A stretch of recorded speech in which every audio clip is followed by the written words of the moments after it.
Hey, this is Ramon, Channel Alpha 4, and I've been talking to you about Genesis, but I thought I'd give you some context for the biblical history of Genesis.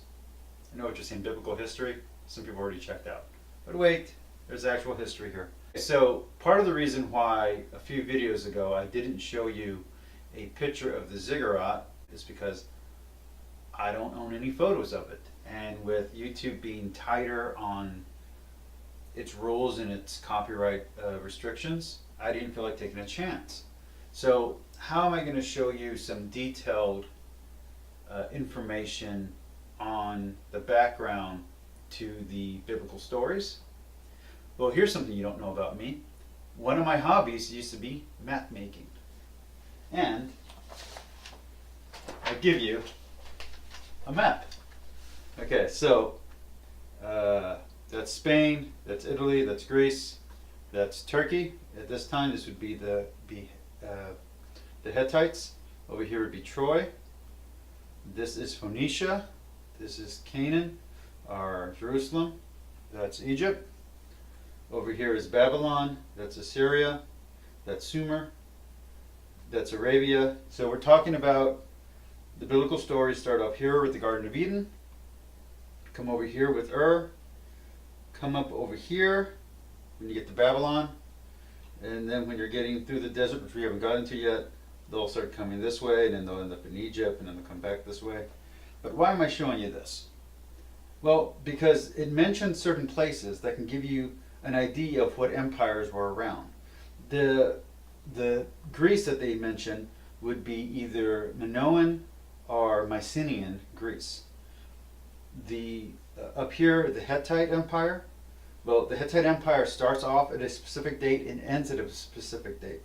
So if they're talking about the Hittite Empire, they cannot be happening before the Hittites exist. Get it? Okay. So, what are we talking about? Writing starts off in Sumer and then Egypt at around 3,800 or 3,600 BC, depending on what archaeological book you're looking at. Okay, and the writing started both in Mesopotamia and in Egypt. In Egypt, writing, or the hieroglyphs, the glyphs, were considered magic. Okay, so only certain people, certain scribes could write the hidden language, although there was a common language that looked kind of like scribble. And then in Mesopotamia, the language was cuneiform. Okay, but again, it also started off as sigils and glyphs, and it developed into a cuneiform or Phoenicic language. Phoenicic is important because we're going to talk about Phoenicia. Okay. Then in around 3000 BC, the aristocrats start to emerge in both Mesopotamia and in Egypt. So you have the beginning of what we'll understand as kings, as people in power, as warlords. Okay. And then Mesopotamia starts to fall apart at around 2154 BC. So that's Arcadia, Sumer, and Elam. The people disperse. So you can't have that great dispersal that we just talked about in Babylon without these events first happening. So what we're talking about here, let's see if I can get in here, is, so here is Ur. This is the Persian Gulf. Here's Babylon. Okay. Hethia is somewhere up here, so you wouldn't even see it. Israel and all of that won't happen until over here. So most of the story takes place in this area between the Euphrates and the Tigris. So this is the story that we're talking about. We're not even talking about these lands yet. Until we get into Isaac, nobody's over here. When we're talking about Abraham and everybody else, we're still over here. Abraham eventually comes to Egypt, but for the most part, most of these stories, especially in the beginning of Genesis, are taking place in between these two rivers. So that's why most people who look at the Bible in a literary sense think that these stories came out of post-exile, when the Hebrews and Israelites would have been influenced by the Mesopotamian stories. So, what is Israel? Israel is this. Okay? So that is Israel. So there's the Dead Sea, there's the Jordan River, and the names change with time. For instance, depending on who's in charge, certain areas, like the Romans will rename certain things. So that gets into a whole touchy subject. Egypt is like this, but to Egyptians, especially in ancient times, the world was like that.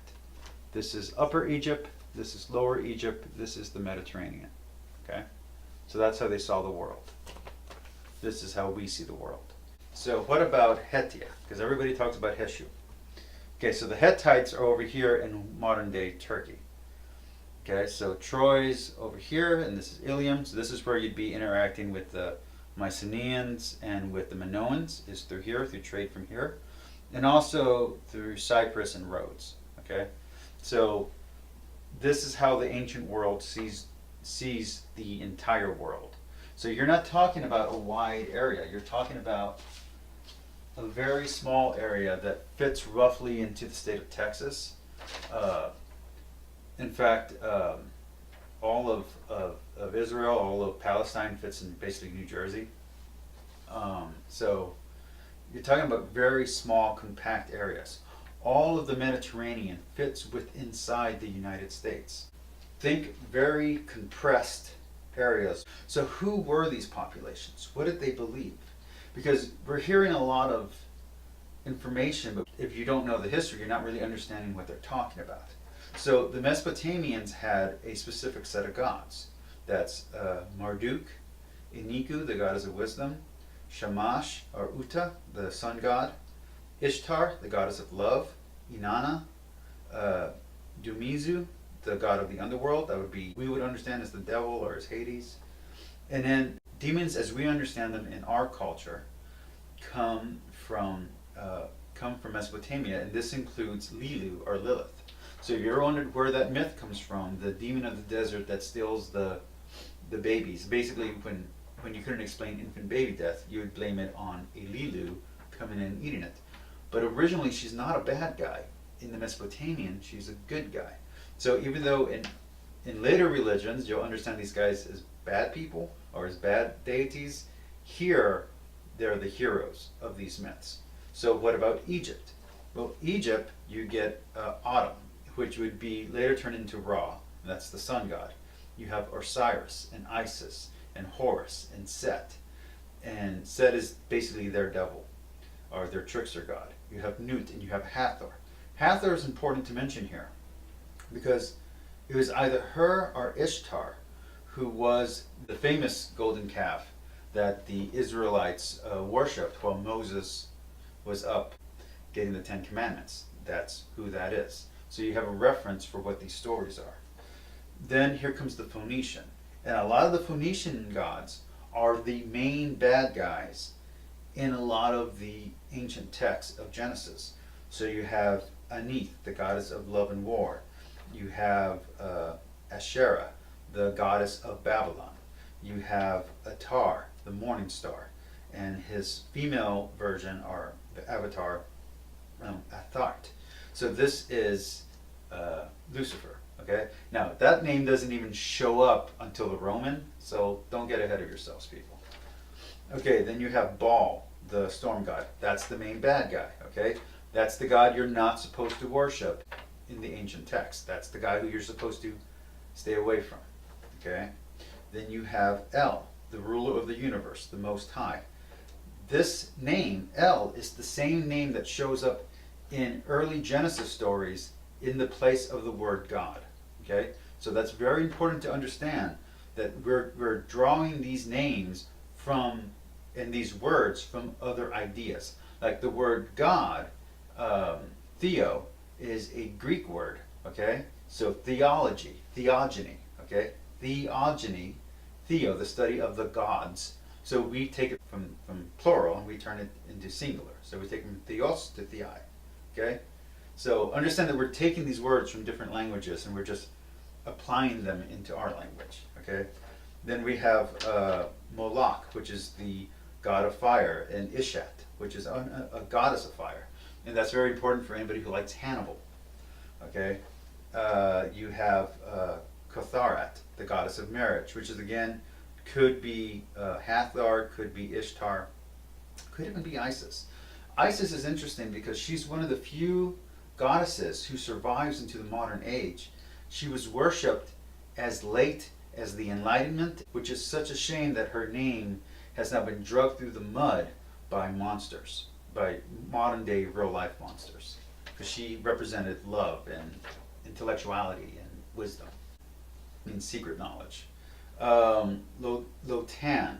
Okay, Lotan's interesting because anyone who reads Revelations, he is the seven-headed serpent.